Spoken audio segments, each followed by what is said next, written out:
right, and welcome, Hoosier fans, to this explosive special edition episode of the Assembly Call. As today I have the privilege of spending some time with one of the all-time heat check scorers in the history of Indiana basketball. He famously has the Grand Theft Auto San Andreas cheat code tattooed on his arm, and at times throughout his IU career, he absolutely played like a basketball cheat code. You know, as we all know, Indiana didn't win as many big games as we would have liked over the last half decade, but when they did, this guy almost always played a leading role, and now we have a chance to catch up with him and see what he's doing now and get the story of his IU career in his own words. So, fellow Hoosiers, I am talking to Mr. Greenlight himself, Devonte Green. And by the way, that is actual applause from the Iowa game your senior year after your third straight three, I think. I pulled that off YouTube. How you doing, man? Good, I'm good. So good to have you, man. Thanks so much for taking the time to talk with us. I really appreciate it. Yeah, no problem. Thanks for having me. So let's start. I'd love to just get an update on what you're doing now, because I think most IU fans saw, you started your professional career over in Greece. Your first game, you hit the game winner for your team, which was awesome, and that was on Twitter. But how's that going? How's that going for you now? Now I'm back home in America. Yeah. Greece was fun. It was learned a lot out there, and it's a different style of play, different game for sure. But I think I adjusted pretty well, and I did pretty good over there. Is it a good adjustment? Like, is it a more wide open game that kind of suits your style a little better? No, I wouldn't say so. When are we going to get you in a wide open style that you can just go do your thing, man? soon enough. Coming soon, hopefully. Good. Yeah. So, I was looking, just kind of doing my research, looking on the Wikipedia page, and it said that you parted ways with your Greek team due to a medical condition that you suffered during the season. What are you comfortable sharing about that? And is everything okay? Yeah. So when I was out there in Greece, I got diagnosed with diabetes. Wow. Oh, I had it, so I was playing with it for a while. They don't know how long I had it, and it was a big thing. So I had to get rushed to the hospital, and I was in the hospital for a few days. And holy moly! Out there, I got in a car accident. I've been through a couple of injuries because of my diabetes. So I'd been through so much, and we just decided it was the best decision for me to go home. Jeez, what were you experiencing, like some symptoms that made you go in and get checked for that, or how'd they figure that out? Yeah, I wasn't feeling good. My stomach was hurting. My head was hurting, and I was super thirsty. Like I couldn't stop drinking water. I'd drink a gallon of water, still be thirsty. So they was like, all right, let's get your teeth checked, your ears checked, and let's get your blood drawn. Yeah. Once we came back, there's like, oh, your blood sugar's through the roof. You need to get to the hospital now. Wow. So are you doing some things now to manage it? Like, is this something that you think you'll be able to manage and get back on the court and play? Yeah, for sure. I'm a type 1 diabetic, so I have to take insulin every day. And when I work out, I'm getting used to working out with it now. I've just started getting active, moving up and down. I've been working out mostly stationary, and my body's reacting good to it. So I'm learning. There's a lot of things to learn, especially being an athlete with diabetes. But life has thrown its curveballs at me, and I've handled them all pretty well. So I think this one will be handled too. Yeah. Well, I mean, you've got a great attitude about it. That's usually something that people are diagnosed with when they're younger, right? Is it normal to get a diagnosis at your age? No, he said it's very rare to get it like in your mid-20s. And like you said, usually you get it young, your teenage, even before you're a teenager. And it was just rare that I got it. He said it could have been triggered within the last 5 years at any point, and it was just waiting to be triggered. And unfortunately, when I went to Greece, it triggered out there. Wow. Do you now that is there any type of kind of relief that that you've got this, you can kind of treat it? Like, do you anticipate that now it will actually kind of help you reach a different level of performance or a different level of play? Like, do you feel like it was holding you back at all during the last 4 or 5 years of your basketball career? Honestly, I think it's probably the reason for some of my injuries that I didn't know about. And hopefully I'll make a breakthrough now that I'm aware of it and I know what I have to do to control it, and my body will feel better. I have to change my eating habits a little bit. So I'm hoping that once I get it all figured out and set, then I'll be feeling a lot better. Wow, man. Well, I'm glad. I mean, I'm obviously not happy that, you got diagnosed with that, but I'm glad you figured it out and that you can manage it, and hopefully it helps you moving forward. Yeah. Gosh. All right. So are you, what's the plan then? Are you planning on getting back to your professional career then next season? Yeah, this season I'm going to go to the training camps because I didn't get a chance to do that last year. Summer league, they're gonna have a summer league, I heard, so I'm gonna try to get in there, play that. If I don't get picked up by a team, then I'll play for a G League team and try to work my way that way. But definitely gonna stay in the States this year. Okay. So you have not in any way given up on your dream of playing in the NBA. No, no, Good. no. All right, good, man. That's good to hear. Well, shoot, Yeah, man. We wish you the best of luck, and I, hope you get into the summer league and that all that goes well. And if you do have your pick of G League teams, I live in Frisco. We have a good team right here in Frisco. So if you, if you get your pick, go to Frisco because you'll be close and we can go see your games. All right, so let's switch gears a little bit, and thanks for your candor on that. I know it's probably not always easy to share, so I appreciate that. I wanna talk about your IU career, and I kind of wanted to do it in kind of a fun, unique way. Your career was known for these explosive moments, as I kind of alluded to in the intro. And so, as a way of talking about your career, I want to actually count down some of your biggest, most memorable moments that everybody listening to this is going to remember. I pulled 6 of them. I've got the audio from them. So we're going to listen to the audio of these plays, and then I want you to just kind of react to them, talk about them, and it'll lead into some questions.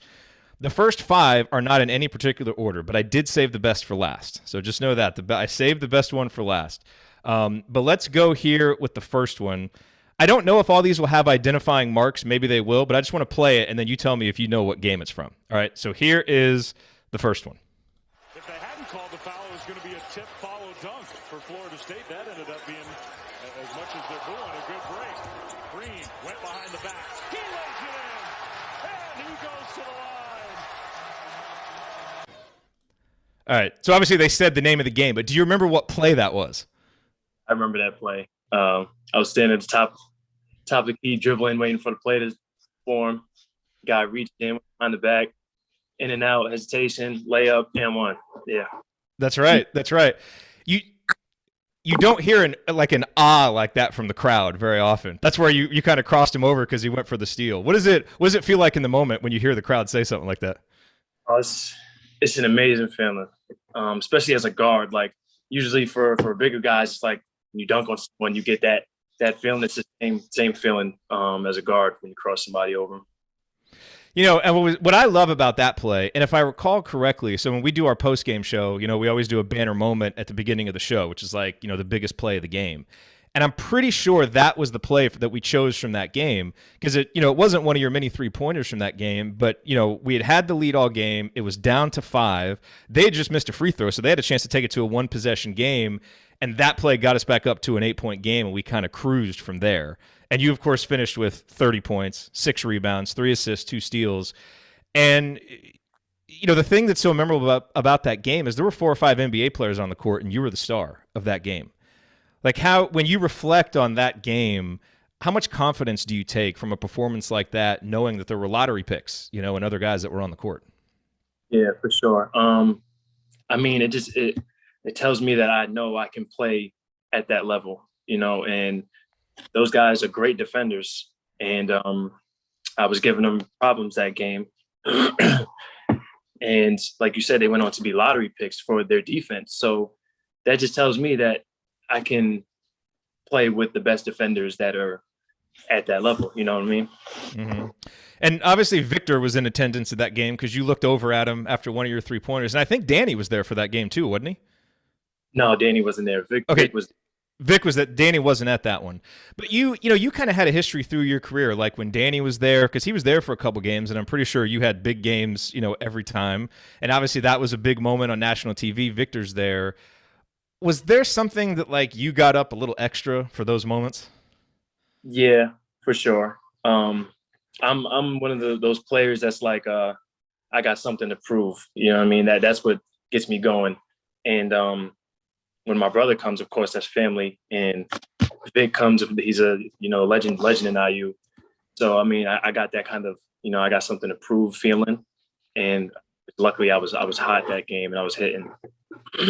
Yeah, well, you certainly were.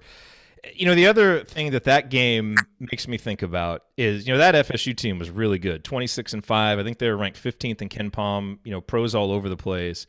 And you guys killed them. And, at the end of that season, you were projected to make the NCAA tournament, probably as like a 9 or a 10 seed, but you were projected to be in the tournament. Obviously, COVID came, and that kind of killed everything. Now you guys had lost 3 or 4 to end the regular season, but then you blew out Nebraska in the Big Ten tournament. And I think as fans, we all had confidence like, hey, this team may not be very consistent, but they can beat good teams. What did you guys feel like in the locker room about, as you beat Nebraska, you're getting ready to play Penn State in the Big Ten tournament? How confident were you guys about your ability to make a run in the Big Ten tournament and to make a run in the NCAA tournament before it all was taken away? We were all super motivated, super confident too. I think we were getting to play our best basketball towards the end of the season, and we thought we were going to make a big run in the tournament, especially after the first game. And we knew we had a motivation. We wanted to get to the NCAA tournament. We knew that win would probably solidify a spot in the tournament. So we just wanted to do that, get that job done, and leave no doubt that we deserve to be in the NCAA tournament. So that was our motivation moving forward. And I think the headspace that we were all at as a team, we would have done really well in both tournaments. What was that moment like when you found out that was being taken away? It didn't really feel real, honestly, when I first heard about it, because it was still up in the air. The one coach had gotten rushed to the hospital because he was feeling sick, and they might not have the rest of the Big Ten tournament. Then the rumors started going like, oh, we might not have NCAA tournament. It might be the end of the season. But when the news came out that it wasn't going to happen, I mean, it was kind of devastating because we, especially me as a senior, me and Deron Davis, we were the only 2 seniors to stay 4 years and not make an NCAA tournament. So that was number 1 on our goal list. So, I mean, we wasn't going to be there. It was kind of devastating.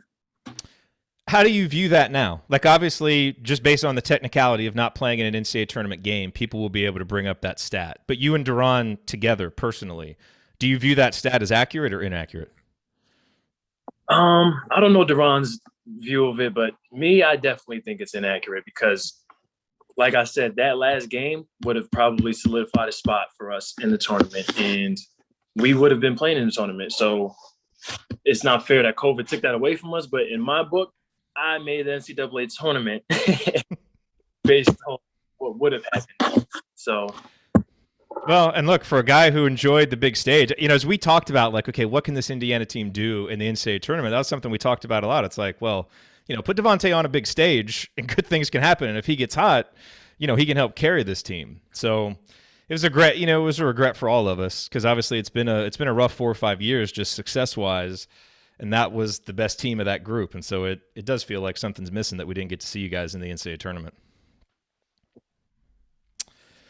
All right, so let's go to the next one. This is another game from your senior season. Let's see if you remember which one this one is. Oh, boy, he was close to – that's a bad shot.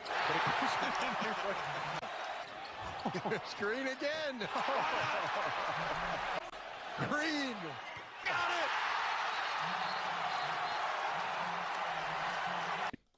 it. My favorite part about that is the beginning. Oh, that's a bad shot. All right, by the way, just for folks listening, your audio's cutting out like just a little bit. When there's other audio going, you don't pop in. So there's sometimes if it sounds on the audio like there's a dead spot or you're only getting half of what Devonte says, it's because when he comes in after I'm talking, there's a slight delay for whatever reason. So just wanted to point that out. But what game that was, right? Iowa, I'm pretty sure. Yep, that was the Iowa game. So the first play was you had this great spin catch. You're almost falling out of bounds, and then you just jack up the 3, and you make it. Then you had the step back in the corner. Then the one where Trace passes it to you on the left wing, and you kind of barely caught the ball and just kind of launched it up and made it. 27 points, 7 of 11 from deep. And what I thought about, watching that game, Iowa games are always fun because they're up and down. There's a lot of 3-pointers. It's fast-paced. They're a fun team to play. You had a big game against them as a sophomore, too. Do you ever look back and wish you'd been able to play in more games like that, more just wide open offensive games like that? 100%. Yeah. That's my style of play, and running gun coming into college. Coach Crean was kind of a run and gun coach. He liked the run and gun offense. And I think I play best in that kind of environment. You know what I mean? So like you said, Iowa's that kind of team.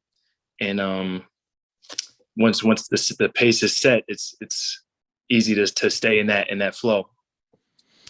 It always seemed to fans watching your career, especially, the final 3 years when, Coach Crean is gone, Archie comes in, he's doing a different style, you stay. But it so often felt like, it was kind of like a square peg in a round hole. Like you have this ability in the open court to play a wide open style. You didn't really get the opportunity to do that with Archie. And I know, people have asked you and you have said you don't regret staying. You committed to Indiana and that's the decision that you made. With a little bit of reflection, do you still feel that way? And do you ever kind of think about, man, what if I'd gone, to another place? What if I'd taken that opportunity to transfer, gone to a place that was more wide open? Does that ever enter your mind now? Yeah, for sure. I think about it a lot, actually, especially because the new rule, you can just transfer and play now, and that was probably a big decision of my staying. Like I wanted to be committed to IU because that was the decision I made and stick it out. And I just didn't want to be one of those guys who, was transferring around all over. But if I maybe would have had the opportunity to play right away if I transferred, that might have swayed my decision a little bit more, especially after having a year with Archie and seeing the style of play. But I still don't regret it. You know what I mean? Everything happens for a reason. I'm a big believer in that. So I think the path I chosen was the one for me. Is it accurate to say, as we often did watching it, that that you and Archie butted heads some, as often guards and their coaches do? Did it feel like that kind of going through it with him? Or did you feel like you were on the same page with him? How was that relationship?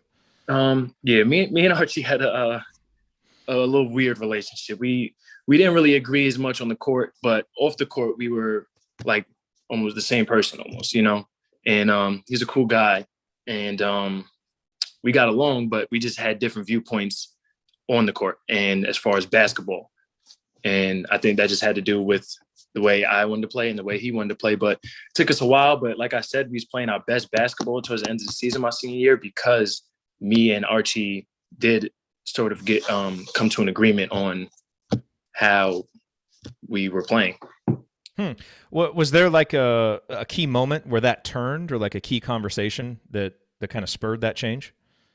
I wouldn't say a key conversation. I think we just we knew where our team was heading, and we wanted the same goal. Like as a player and a coach, we all want the same goal. So we just realized that it's not going to work unless we come together and all want the same thing. Yeah.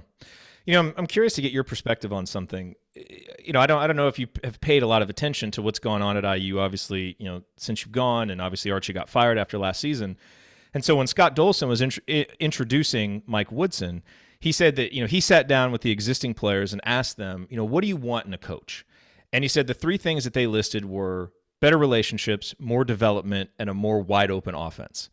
And I'm curious what your reaction is to hearing those three things that the players said that they wanted. Can you repeat the three things? Sorry. Yeah, it was better relationships, like better relationships with the coaches, more player development, and then a more wide open offense. We know that you agree with number three, obviously. We all do. But I'm especially curious your thoughts on the first two. Better relationships. I mean, I think we all had our own. They're not really.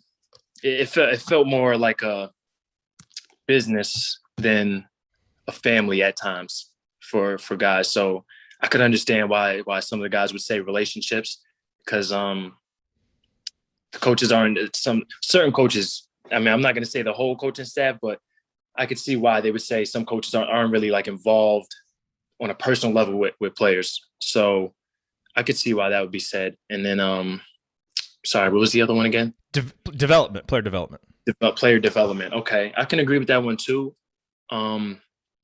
Just off the fact that having two coaches, I had Crean and Archie.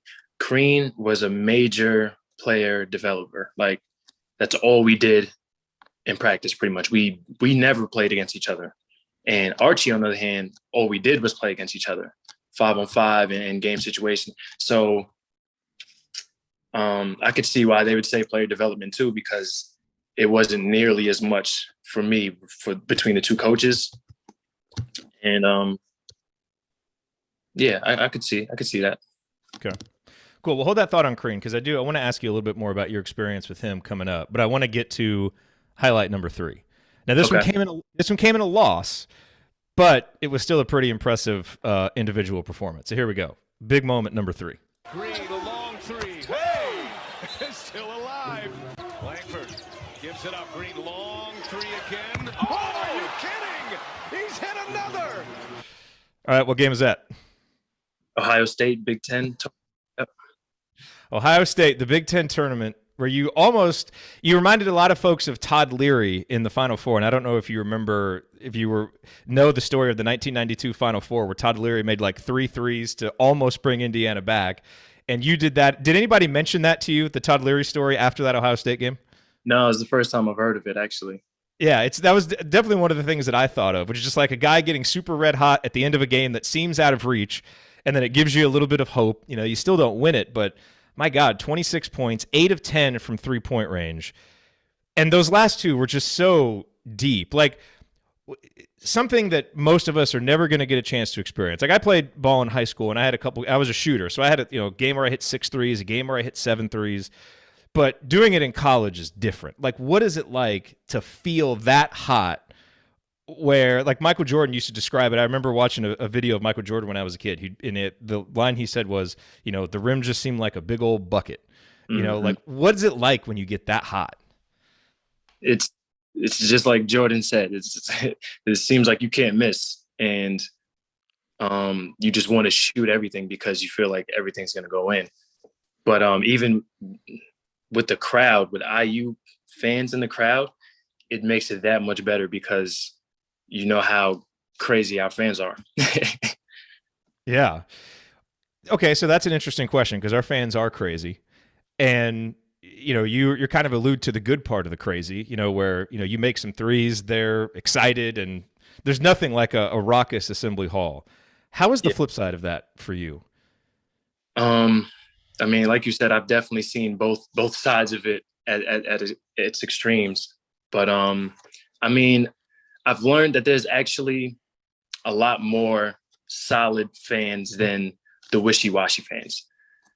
Just the wishy-washy fans speak out about it a lot more. So you have a good game, they're going to praise you for it. You have a bad game, they're going to kill you for it. And that's just the way it works. What led you to that realization? I went through a period where I was the one getting killed, after every game or whatever it was. And my Twitter was going crazy. Everybody was mentioning me, and I seen a lot more people trying to defend me than actually coming at me. You know what I mean? And I got a lot of positive DMs and stuff. Like, once people seen how bad it was, people were talking about me, and I was like, you know what? There's actually a lot more good fans than I thought there were. That's good. If you could give advice, to someone like me who runs a podcast and other fans who are listening to this about, how to use social media in a good way to help support players, what can we do to help be more supportive voices for players on social media? I mean, social media is so big. Like, after every game, I'm sure the guys are checking, what's being said right after every game. So just keep in mind what you're saying, because they probably will see it if you're saying something crazy, and people have taken it to the most extreme. So just watch what you're saying if you're going to say something. And I mean, you can have your own opinion. You think someone's not good, then you can say that, but you don't have to like slaughter them for it. You know what I mean? Yeah. So, okay, so getting back to this concept of being red hot, because I'm so curious about this. Like, I think people see that. They see your performance against Ohio State. They see the performance against, Iowa, 7 of 11, 8 for 10. And the question is, well, why can't he do that every game? Or why can't the shooting be a little bit more consistent? Do you have any ideas just from why, in your career there would be games where you couldn't miss and then other games where it kind of seemed like you struggled to get into the flow? Was that a game plan thing? Was that, your own mentality? Like, what do you attribute that to now? Well, when you're hot, you're hot. The saying, and I would get hot at times, but it's like when I wasn't hot, then I wasn't into the flow of the game as much. You know what I mean? I would get a lot less shots. And mind you, I came off the bench my entire career, so I had to learn to even get into the rhythm right off the bench right away. You know what I mean? When I'm not hot, but that the consistency thing was the biggest thing of my game, and I mean, so some games you just everybody has off nights, everybody, and I had my fair share of off nights and my fair share of hot nights. So that's just the way the game works. Do you think playing in a different style would have helped? Or do you think, one criticism that has been talked about with Archie, for all the things that he does well, is a lot of guys who shot well in high school or had a history of shooting well didn't shoot as well under him. And some people have said that, maybe Archie didn't do a good enough job of building guys' confidence. Maybe he had too quick of a hook or was too, exacting with his demands for shot selection. Do you think that played a role at all? Or do you think that is kind of stuff that we overblow as, just fans trying to kind of spin a narrative from what we watch for the 40 minutes when you're on the court? I think it's a little bit of both. For sure, he wouldn't want, he didn't want early threes. He didn't want. He's very specific on his shot selection when it comes to threes. And the other part of that, I mean, when we weren't shooting good, we would just put up a lot of shots, and we would work on it. So confident, you kind of, as a player, you have to build your own confidence. Like if you're a good shooter, you just have to stick. You can't stop shooting. You know what I mean? You have to shoot because you're a good shooter, and it will fall. But at the same time, I don't feel like everyone felt comfortable with taking certain shots, and we weren't taking a lot of threes at all, really. Which is like the game has changed now. You're taking a bunch of threes now, and we really weren't taking that many threes. So I think that had an effect on our percentage and our shooting for sure. Yeah. Like, did you ever feel when your shot wasn't falling, did you ever lose your confidence? Because you seem to me like a guy that always believes the next one's going in. But did you have any periods where your confidence like actually dropped and you had to rebuild it? Not towards the end of my career. No, there's probably no moments where I felt like maybe I should stop shooting because they're not going in right now. No, I don't like that at all. But at the same time, I did know like if I don't make this next one, I'm probably going to come out the game. So I had to keep that in mind when taking the next shot. You know what I mean? Did that add kind of a little bit of pressure or tension at all when you're taking that shot and you're like, damn, if I miss this? Definitely adds pressure because you don't want to be, it's so hard as a player to be constantly looking over your shoulder like, oh my, am I going to come out for that? Like, you know what I mean? Because then now you're always thinking about what to do next. Like, all right, maybe I shouldn't do this because I don't want to come out. So it becomes a big mind game once you start going down that road. And my advice as a player, don't even go down that road. If play your game, and if you miss some shots and you get taken out for it or whatever the case may be, then at least you got taken out for being yourself. Okay, so would you give that advice to sophomore or junior year Devonte Green playing under Archie Miller? Like, are there things that you would do differently? Would you approach that differently? 100%. Yeah. Early on, but like my sophomore year, I used to go down that road all the time, and it would make me go crazy because I'm just constantly having a bunch of thoughts in my head, and now it's affecting my game, and you can see it. I would watch film and be like, wow, like I kind of look crazy. I look like I'm thinking about 100 things. Like I could tell. So, as an older Devonte, definitely that would be the best advice I could give young Devonte. Do you think if you had done that, that maybe that relationship with Archie that you talked about that got so much better the second half of your senior year, could that have happened as a sophomore? Could that have happened as a junior if you had kind of done that and maybe kind of broken through a little bit, or do you think that was just something that needed the time? I think it's possible because if I would have just done that and known that as a younger guy, then I think my play would have been better. And then ultimately Archie would have been happier about that, and maybe we would have gotten on the same page a little sooner. One last question, going back to something that you mentioned before. You kind of mentioned you always came off the bench during your career. And I sensed in your voice that you didn't really like always coming off the bench. I think everybody wants to start. But it's interesting because you kind of profile as a guy that is a good guy coming off the bench. Like, you talk about these guys that can kind of heat things up, instant offense off the bench, like a Jamal Crawford type, or, those kind of guys that can come off the bench, bring big offense. Did you accept that role? Like, were you okay with that role, or how much did you kind of bristle against it because you wanted to or felt you deserved to start? By the end of my career, I was okay with coming off the bench. I know we needed scoring off the bench, and we just needed help off the bench. So, and Archie explained that to me. So, I was okay with it by then. And by the way, Jamal Crawford is my favorite player, so that's another reason why I ended up being okay with it. But, I just felt like we would always get slow starts. We'd have a lot of slow starts to games, and that would be aggravating for me because then I would have to come in the game and like now I'm coming in the middle of their run, they're on a hot streak or something like that. You know what I mean? And just things like that was frustrating. And I was like, we can just get off to a good start right away. Possibly if we just have, our best five on the court starting the game. And we bumped heads on that for a little while. And then eventually I just came to accept it because, I knew my role in the team, and it's not like I wasn't playing major minutes or anything. So starting didn't really become a big thing for me. Yeah. All right, let's go on to big moment number 4. Here we go. Won't take the shot over Tillman. Kicks it back out. Green for 3. Wow. And the Hoosiers have the lead. Another 3 for Indiana. This time it's Devonte Green. Okay, no identifying comments in that one. Do you know what game that's from? No, that's tough. Hold on, let me think though. I want to say, was it my senior year or was it my junior year? Junior year.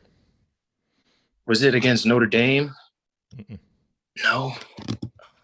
I don't know. At Michigan State. That was the win over Michigan State. So that was second half.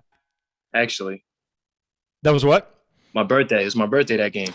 That's right. And also, probably the biggest win of Archie's career overall, given who it was against and the venue.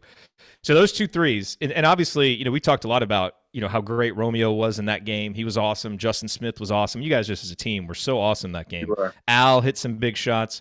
But those 2 threes, second half, you're down 52-50. Jerod gives you the feed. You make it. You're up 53-52. The second one, you're down 60-59. You hit the 3 from the right wing. So both of them, you only hit 3 threes in the game only, but those 2 were huge in the second half, to give you guys the lead. So my first question is, like, how does that win happen? Because the context is important. You guys lost 12 out of 13 games during that stretch. Mm-hmm. And the one win that you get is the most difficult of all the games at Michigan State. Like, it is probably in IU history one of the most inexplicable victories that has ever happened. Like, how do you explain that win? That game, we were all clicking that game. I remember it vividly. And once we had that momentum going, also I always felt like for some reason we would always beat Michigan State. Like, we were like their kryptonite. We would always beat Michigan State, even if we were having a terrible season. But that game, we were just clicking for some reason. Everybody was hitting, and it just felt really good playing together that game. And I guess that was the result. We just came out with the victory. Yeah, and the other thing is, to remember the context, you were out the 3 previous games. So you had been suspended for the 3 previous games, leading into that. do you, share as much or as little about that as you want? What I'm curious about is, do you think that suspension was legitimate, like as you look back on it now? And even more curious, do you ever wonder how those 3 games before that might have gone differently if you had played in them? Because you guys were right on the razor's edge of the NCAA tournament that entire season, and those 3 games were so critical. How do you look back at that now?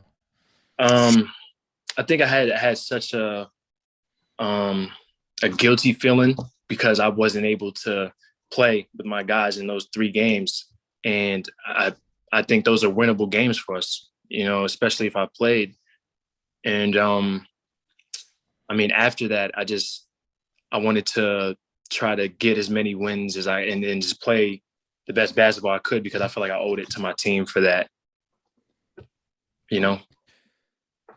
Yeah, well, look, what you did at the end of your junior year was probably the most consistent stretch of basketball that you had. Is there a connection there?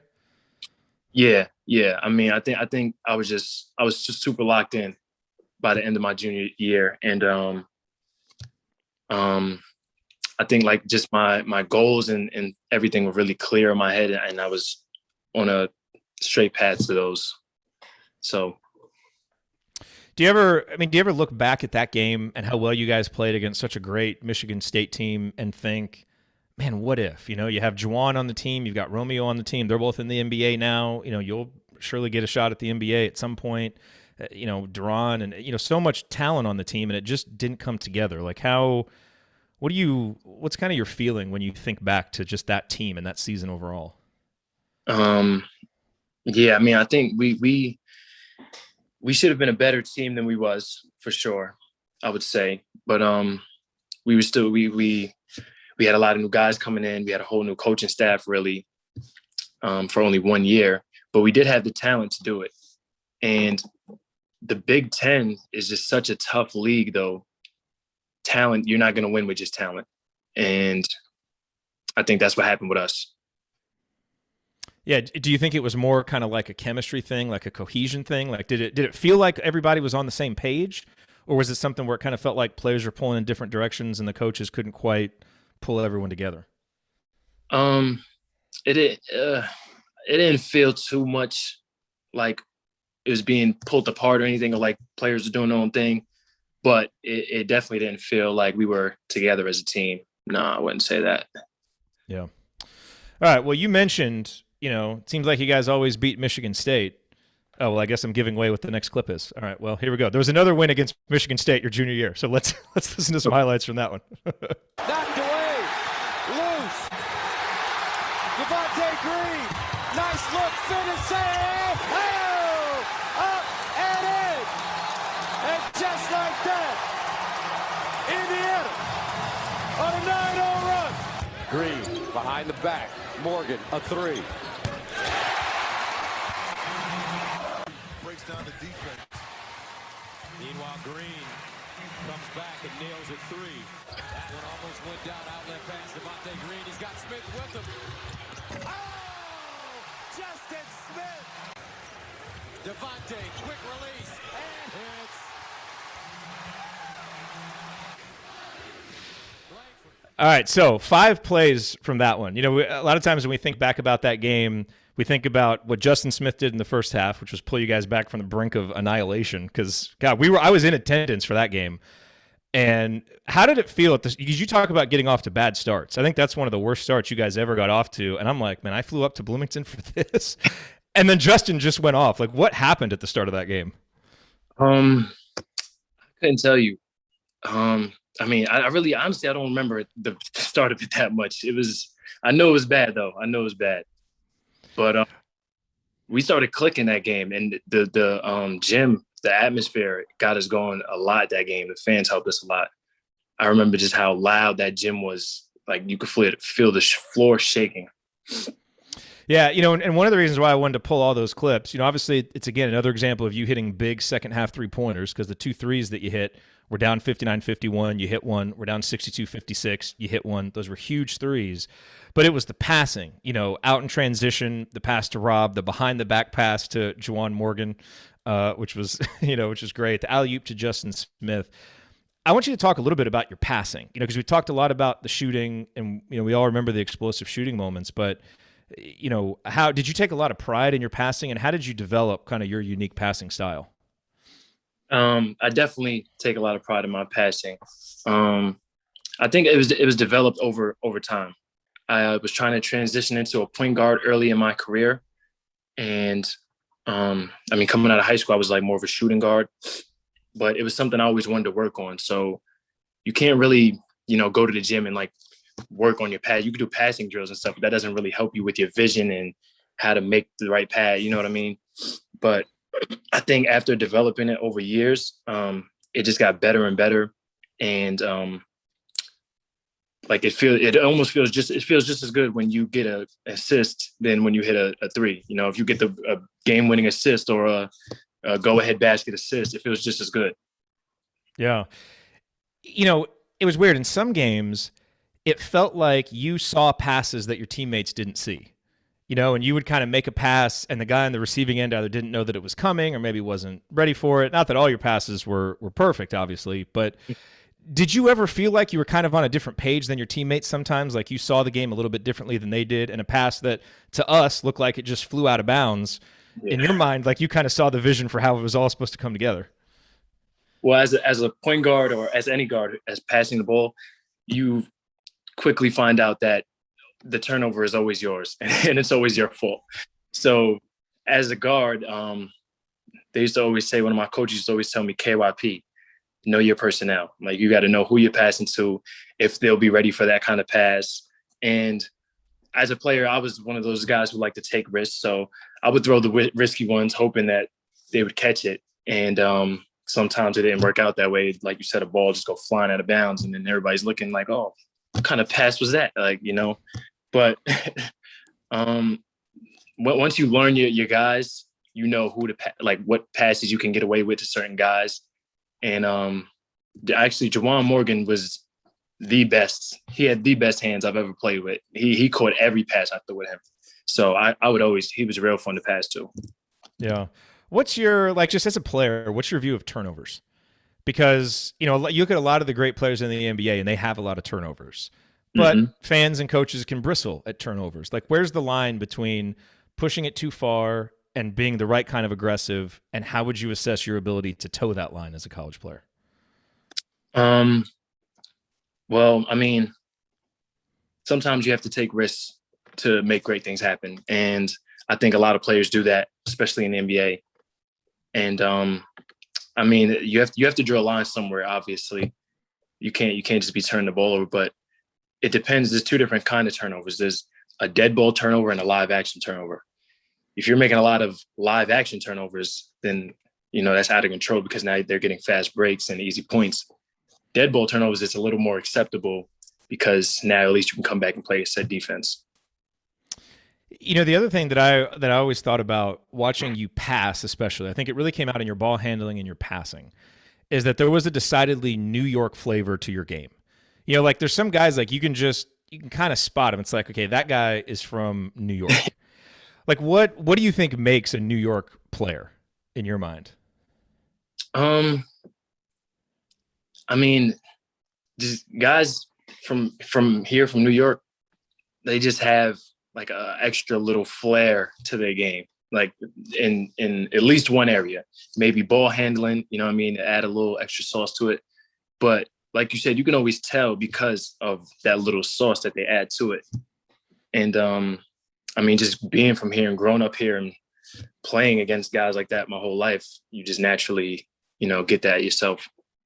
Did you feel like you had to kind of mute that flair when you were on the court in college games, or did you feel like you could, for the most part, kind of fully express yourself? We talked about the style. The style wasn't great, but did you feel like you were free to kind of be your own player, or did you feel stifled in that way? No, I definitely had to limit what I did because, they didn't like that kind of basketball. They wanted real fundamental basketball that, they played in like the 90s. But I understand it. And sometimes I would take it a little too far, get a little too extra creative with things. So I needed someone to like, you know what, you need to calm it down a little bit.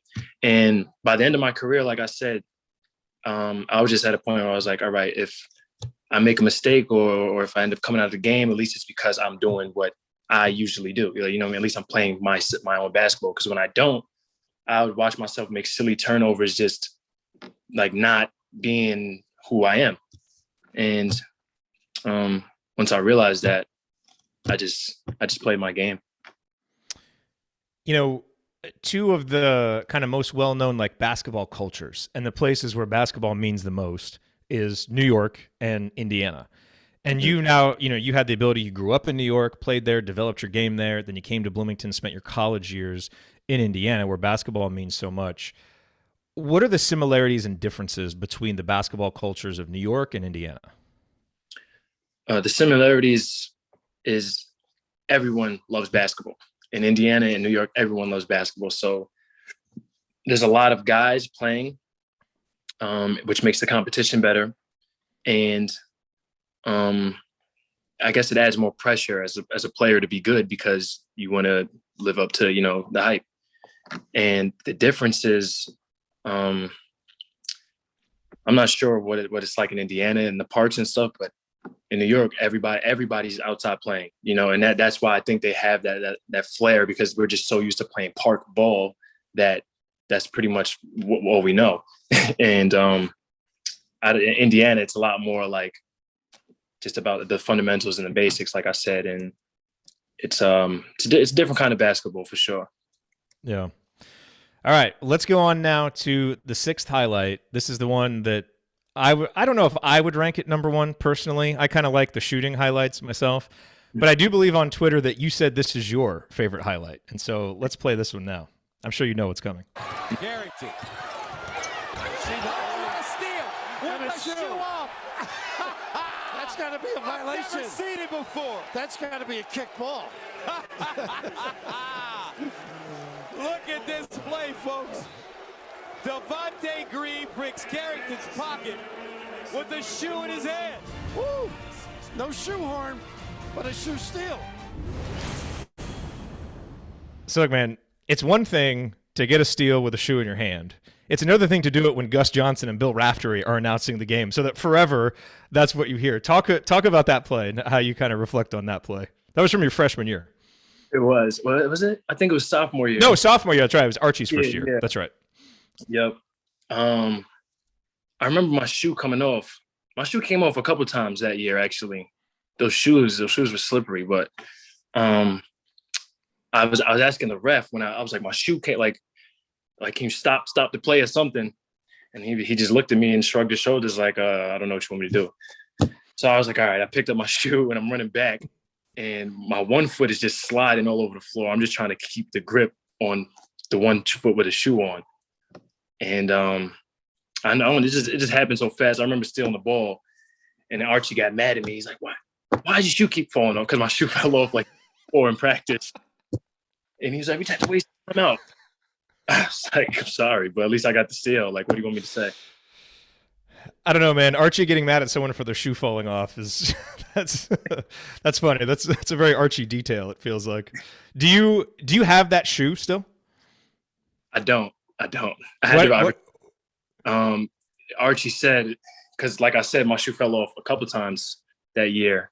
I think the very next game, my shoe came off again. Before that game, he was like, if your shoe falls off again, you're throwing those shoes in the garbage. So next game comes, shoe falls off. Actually, we was going on offense. My shoe fell off on defense. And I just slip it back on real quick, run down the court. They swing it to me. I rip through and like get an and one or something. I'm like, look, good things happen when my shoe comes off. Yeah. Let him play with one shoe, Archie. Come on. He's like, nah, you can't wear them no more. So I had to turn them. So do you regret not keeping the shoe? Because I feel like that would be a cool artifact to have. I guarantee you some IU fan would pay money for that just to be able to kind of have like the Devonte Green shoe. Do you wish you'd kept it? I do. I really do wish I kept it. Yeah. So I do want to talk about your defense, because I remember when you were a recruit, you did a video with somebody and you were kind of talking about your game.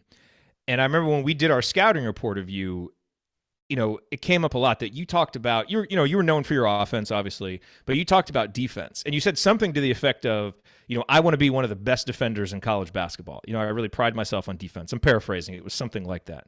Mm-hmm. How do you assess your defense as a college player? Like, how do you think overall that the defense that you played measured up to kind of the ideals that you had for yourself coming into college? I mean, I'm a tough critic on myself. So, I mean, I always think I could have done something better or did something differently.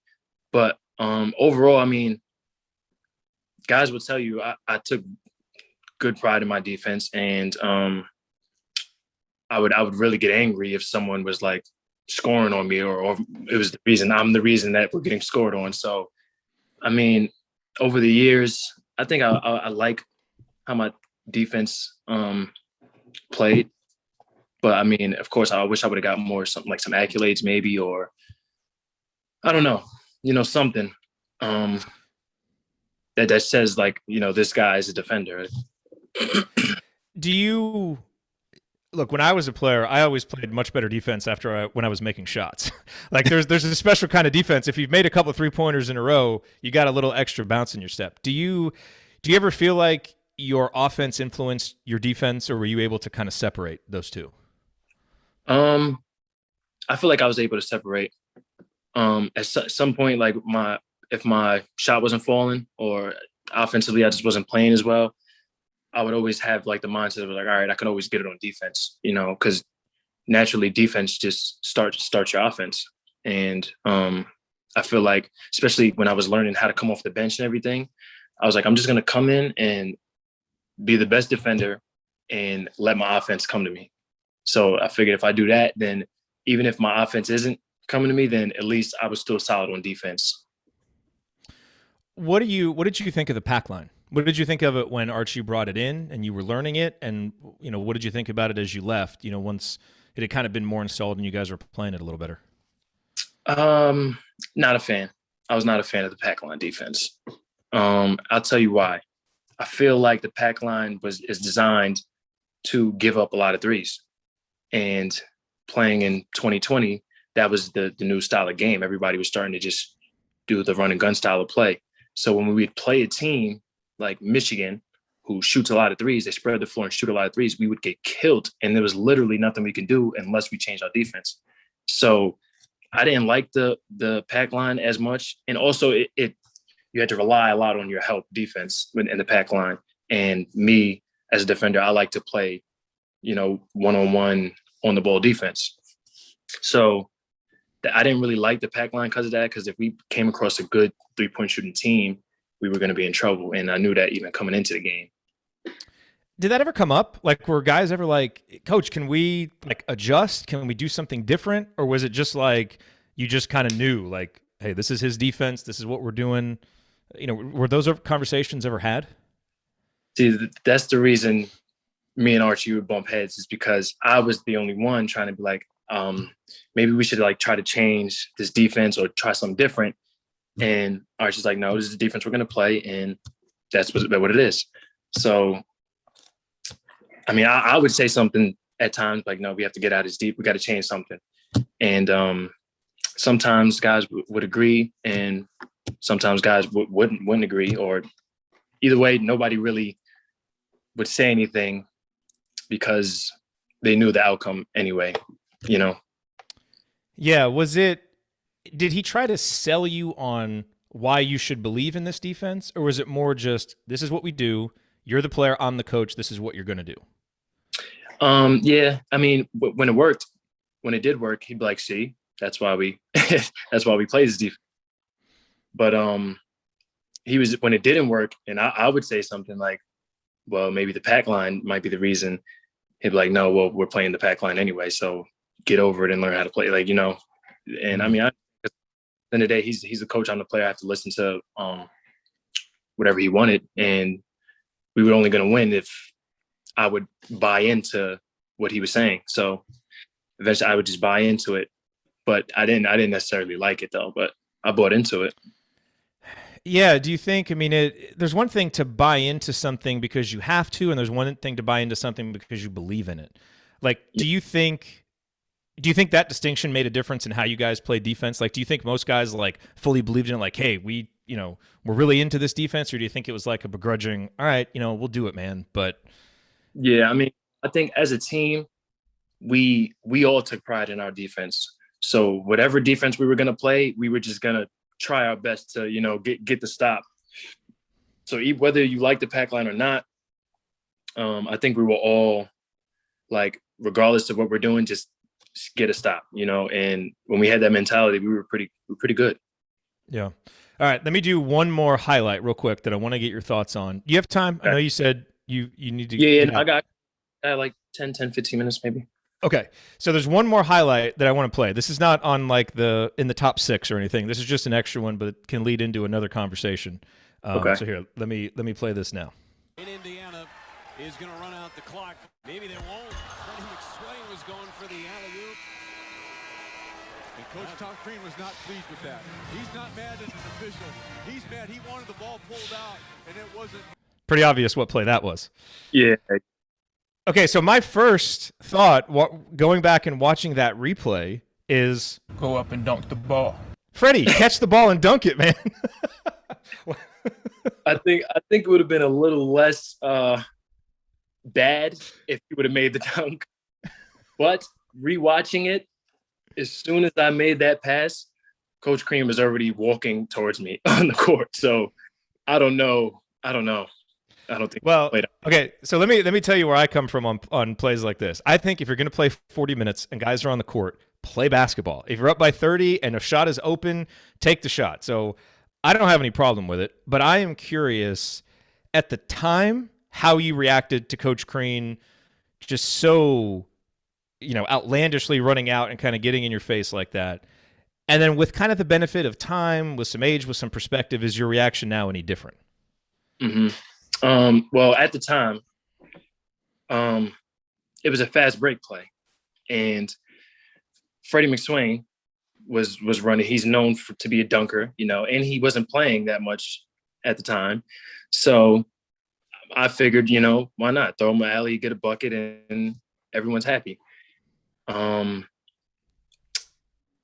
mean, I got it bad for that one, but looking back at it older now, I understand why he came on the court and did that the way he did, because as a coach, you don't want to look like you stand for that kind of thing, like, running it up in a blowout game.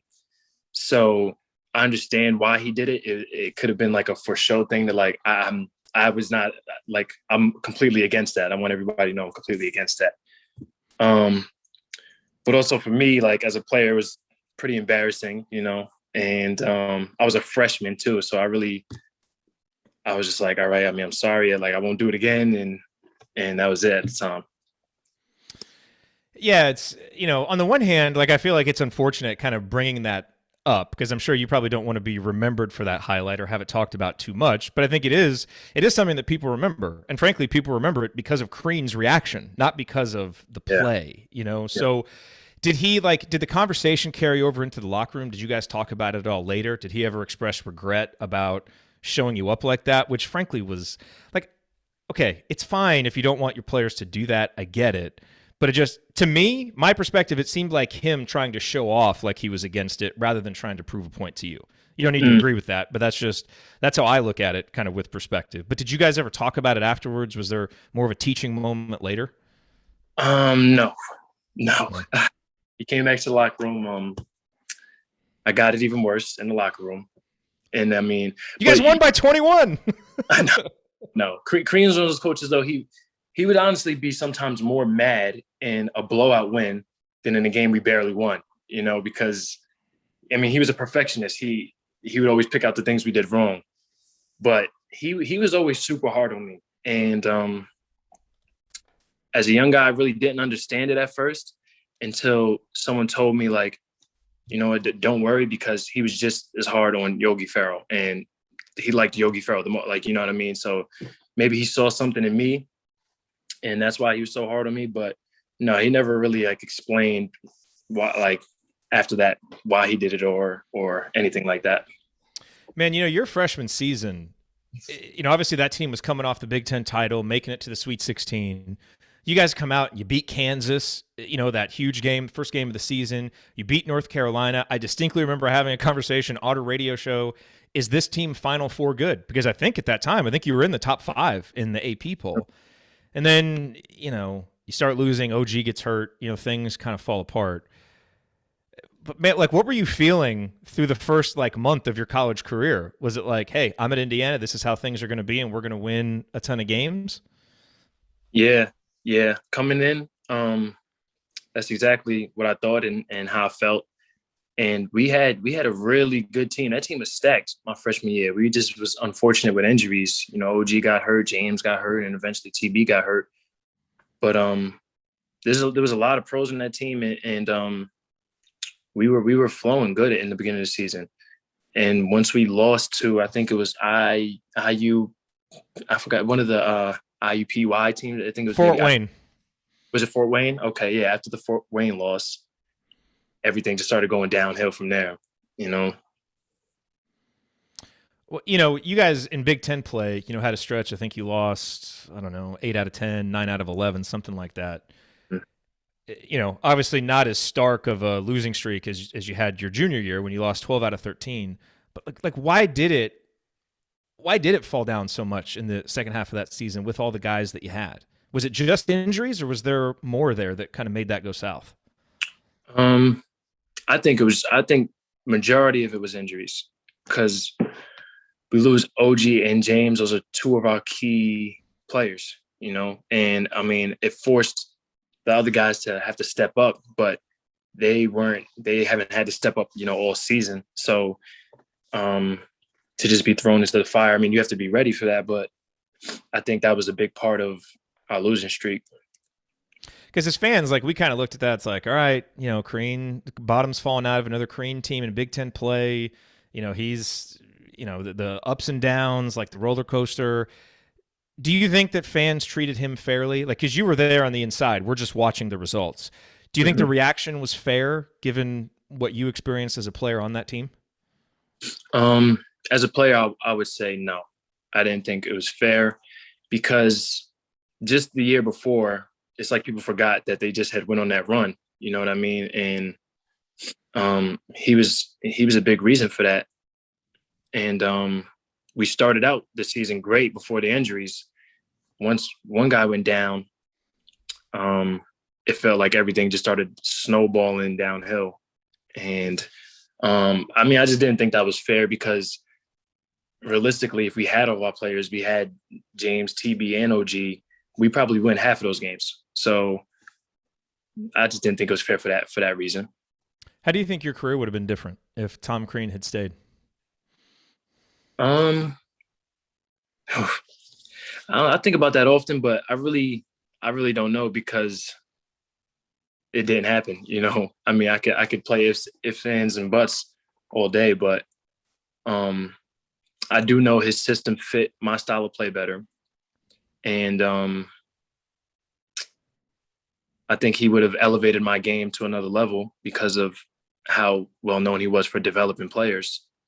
So, with that being said, maybe I would have been in a better position. Maybe I would have had a better career. Who knows? Man, you've been really, really generous with your time, and I appreciate it. Let me get you out of here with just a couple of fun questions that I'd love to know. You famously, as I mentioned earlier, you famously have the San Andreas cheat code tattoo on your arm. Everybody knows about that one. Mm-hmm. What's your favorite tattoo? Favorite? It probably is the cheat code, because it's a part of my game as well. I can use it, as a part of my game, but it's also a part of who I am. But I mean, I love all my tattoos, honestly. But I probably have a couple favorites. I have another one. The eye on the inside of my arm is probably one of my favorites too. I, as in like the letter I, or like a no, like an I. Okay. Yeah. Yep. What's the significance of that one? It's from a show. This is my whole arm is a cartoon sleeve, so everything has background meanings through cartoons, and that one is Sharingan Eye, you only unlock it when you've gone through a great deal of pain. So, and I got that around the time that I got it. It was fitting, you know. Yeah. What now that you don't live in Bloomington anymore, what do you miss most about Bloomington? Most, I mean, the people, of course, because I haven't seen them since I've been in Bloomington. Also, baked of Bloomington cookies. I love those. Yeah. Yeah. Have you been back at all? Do you plan on coming back to Bloomington and like trying to be involved with the team in the program? Yeah, I was actually in Bloomington a couple of weeks ago, right around the time Coach Woodson got hired. I was just coming to grab some of my stuff, though, my gear, and there was some of the trainers and stuff. I didn't get to meet Coach Woodson, unfortunately, but I'll probably go back again soon. Are you a Knicks fan? No, I'm not. So is that just because you cheer for whatever team Danny's on, or you just didn't grow up a Knicks fan? No, I didn't grow up a Knicks fan. Okay. I grew up really at any team fan. I was always just like a player fan. So, but no, not. Although we are doing very well right now. Yes, no, for sure. Well, I was curious if you were cheering for the Knicks when Coach Woodson were there, or if Danny has any experience with Coach Woodson that he's told you about, or you guys probably haven't talked about it because he's in the middle of the season. But yeah, do you know? No, I don't know if he's had any experience with Coach Woodson. I'm not sure. All right, so my last question for you. Well, number one, how much would you like to play in Coach Woodson's system that he's talking about? This 4 out, 1 in. Oh man, it sounds so fun. It's one of the first things I thought about when he was in. I was like, man, there's some recent players that would really probably wish they were playing now. No, but I'm happy for those guys, and I think Coach Wilson's going to do a good job with them. So, I mean, we'll see. Only time will tell. Last question for you: if someone just kind of asked you, someone from New York, you're back at home, and they're like, "What was it like playing in Indiana?" What would your response be? And maybe what's the one story that you reflect on that you think is most indicative of your time as a Hoosier? Well, someone asked me how it was playing at Indiana. I mean, I would just say it was an amazing experience. Even with all the ups and downs of my career, just the fans at IU, the people I've met along the way, and even just like the moments I've had with my teammates in the hotel and stuff like that. All of that I miss the most. And when I reflect, I only think about the good time, So someone was asking me what was it, and I would probably bring up one of my biggest games or the most fun I've had at IU, something like that. Yeah, is there a particular story that jumps out, one in particular? No. Is that because you can't tell the story, or there's just so many? Okay. I probably shouldn't say the stories I want to tell, but I mean, I could give you a good story though. It's an Archie story. Me and Archie, we're playing in practice, and he stops the practice because he says I didn't jump to the ball in defense. Jumping to the ball is if it's passed that way, you have to jump that way towards the ball. So I was like, yeah, I did jump to the ball. He was like, no, you didn't. Everybody on the line, we ran couple suicides or whatever. And then after, I'm still talking. I'm just a competitor, and I used to give Archie a hard time. I'm like, just so you know, I did jump to the ball. I just want you to know, I'll run. We all gonna run, but I did jump to the ball. So after the practice, I go to him. I'm like, listen, you owe me an apology because I jumped to the ball on that play. I wouldn't let it go. And then he's like, he calls one of the managers, hey, go get the film. He's like, if you jump to the ball, I'll give you $1 million. I said, okay, $1 million. Let's bet. So we bet. The guy comes back with the film, and we bring up the play, and I'm like, right here, look, I jumped to the ball. He was like, oh, that was a half-ass jump, I was like, nope, I jumped to the ball. I was like, and he said, I was like, you owe me $1 million, and you owe me a couple suicides that we ran for that play. And he never gave me the $1 million or ran. So, well, you need to hit him up now and be like, Coach, I'm sorry you lost your job, but you got that big buyout. Yeah, you got the $1 million. You owe me $1 million. That's great, man. That's a good story. I appreciate you sharing. Well, Devonte, this is Yeah. awesome. I've wanted to talk to you for a long time, and I appreciate you giving us the time to Yeah, just no problem. tell your story in your words. We appreciate it, man. Yeah, no, thank you for having me. I had For fun. sure. For sure. And good luck, obviously getting back into the pros. Will be following you wherever you go. And just wishing you nothing but success moving forward. Thank you, man. Appreciate it. Cool. Thanks, Devonte. All right, have a good one. Bye. All right, you too. All right, everybody. Devonte Green. Really appreciate him taking the time to talk with us. I had a lot more questions I wanted to get into with him, obviously, as I always do. Anytime we get the opportunity to talk to players, recent players, past players, there's so many questions to ask, so many games to talk about, so many stories. So it can be difficult sometimes to kind of prioritize, like what's the most important. So I appreciate those of you in the community who submitted question ideas, because that really helped me kind of put this together. But such an interesting career that Devonte had, and I think probably of all. Let me think before I say this. Yeah, I mean, I think of all the players that have passed through Indiana during the time that we've been doing the show, and we started the show in 2011, 2012. He's one of the most interesting ones, and he's one of the ones that I've probably oscillated the most on, kind of how I reacted to. I think it was easy early in his career to see the talent, but to see how it needed to be reined in, as we talked about, that the playing with that flair, but yet also trying to fit in, to a team system. Obviously, you had that big moment with Crean his freshman year where Crean yells at him, and you could always kind of tell that it felt like there was tension between him and Archie, and it never felt like the seamless fit that it sometimes felt with other guys. Not that great players don't have issues with coaches, but it just it kind of felt like there was just something that didn't fit how it was supposed to.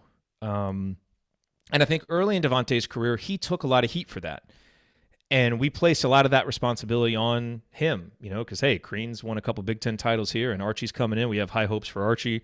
So clearly, Archie must be right, and Devonte needs to be the one to kind of rein his game in. And I'm surely guilty of saying that on a number of postgame shows. And I think over the last couple years of his career, I started to change that some. And I really started to think, maybe we're looking at this wrong, and maybe this is a guy that needs more freedom and needs a coach who's going to believe in him more and is going to empower him more. One thing that I didn't get a chance to talk about this with Devonte, and I talked to them, before the show that, hey, if we don't get to everything, maybe we'll do another conversation. But Eddie Cotton wrote a great profile of Devonte during his time there. I'll link it in the show notes. Eddie Cotton, who is now doing social media for FC Dallas right here in where I live. But he had this quote from his dad. And, he's reflecting on, Devonte's mom, I think, left him when they were 2. And his dad was talking about how, that impacted him throughout his life. And he said, this is Devonte's dad, Daniel Green Sr., he seemed to always need to be encouraged. I had to be extra supportive with him. You can see it even now. There are times when you have to constantly encourage more than you would normally, just to let him know that everything is going to be all right. And I remember reading that article was a real turning point for me in how I viewed Devonte as a fan. Because it's so easy to just watch these games and get caught up in kind of our ideal vision for what the team is supposed to look like, what a player is supposed to look like. And when the mistake is made, we're so quick to assign blame, even though we only know like 5% of the story. And I thought about that a lot with him, and I think his answers are interesting. That he's glad he stayed committed to Indiana. I think it seems pretty clear that if he could have transferred without sitting out a year, he probably would have. And while I would have missed watching his career, because for all the ups and the downs, Devonte was interesting. He was interesting as a player. He gave you a reaction. It was either the elation of a guy hitting 8 threes and hitting all these big shots and leading to a big victory, or it was the other reaction of like, man, he's just not locked in this game, or why did he make that pass, or what's going on? But during an era of Indiana basketball that was, it wasn't boring, because IU basketball is never boring, but it was maybe vanilla is the right word. Maybe just kind of blah is a word, kind of a meh few years. Devonte's the guy that made stuff interesting, and it feels like we never quite got to see him fully unlocked, and that the times when he was fully unlocked, it was great. But you're always going to have to probably deal with some ups and the downs, but maybe with that better relationship with the coach that it seems like he got with Archie toward the end of his career, and that the mindset that he had at the end of his junior year when we really saw what he could be as a player, where he's averaging like 15 points and 4 assists, and the team is playing really well. We got to see what he was like, but maybe with a little bit more of that, his career goes differently. And I think he is such an interesting case of fit matters so much, and the decision that the players make when they're being recruited and where they're going to go is so personal. And the relationship with the coach is so important, and the style of play is so important, because these guys only get to do this once. Now it's different now with transferring, and I think it's good that a guy can go somewhere, realize that maybe the system isn't what he likes, or his coach gets fired or whatever, and he can move on to something else. Because I think Devonte is a great exhibit of how that could really benefit a guy. But you could also say that Devonte might have learned a lot from staying and powering through it, and maybe that will benefit him, more down the line. I don't know. That it's one of those things you can always look at in hindsight. But I think on the one hand, Devonte was probably treated as unfairly from a certain segment of fans, and he has a good perspective on this. He doesn't seem to be bitter about it at all. But I think he was treated as unfairly by a certain segment of fans as any player, again, during the time that we've been doing the show. And I count myself among those early on.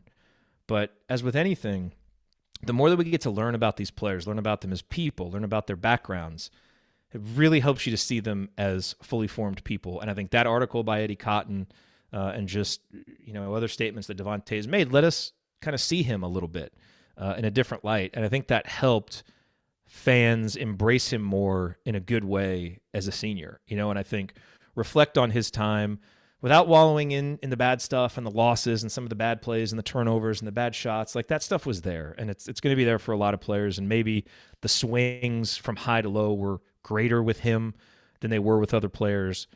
But I think most fans have been able to focus on the things that he did well and even have that feeling of what if, like what if this guy was in a bit of a different system, and what if that relationship had been a little bit better. I think Devonte, I guess my point is, I think Devonte probably had more to give at Indiana as a player in a system that was more well-suited to him. I think on the one hand, it's to his credit that he stayed and stuck it out. On the other hand, it's circumstantial, because he didn't have the ability to transfer. But it does make his career an interesting kind of what if. What if you put him in Mike Woodson's system? Who knows? All I know is I really enjoyed watching him play. Some of the moments that he had over the last 4 or 5 years are some of the most joyous moments that we've had as fans. And I think when you have a gift as a basketball player to do that, when you can go 8 for 10 from downtown, when you can make the plays that he can make, even if your career didn't lead to a lot of winning, and even if there were some of those ups and downs, I think ultimately you're going to be remembered more for the ups. And I hope that's how Devonte was remembered, or will be remembered, because that's certainly how I'm going to remember him as a player. So, and again, appreciate him joining us. Hopefully you guys enjoyed that conversation. Wanted to talk with him for a long time, just to ask him some of those questions and kind of relive some of those moments with him. So hopefully you enjoyed that format. But my thanks to Devonte Green for joining me. My thanks to you for listening. And we will talk to you guys on Thursday night for Assembly Call Radio. So until then, well, there's only one way to end this. And I didn't need to ask him for the outro because we already have it. So let's get this right here from Mr. Greenlight himself. Here we go. Where is it? There it is. Here we go. Take it from the Greenlight himself. Keep your elbows in, eyes on the rim, and go Hoosiers. Absolutely. Talk to you guys soon.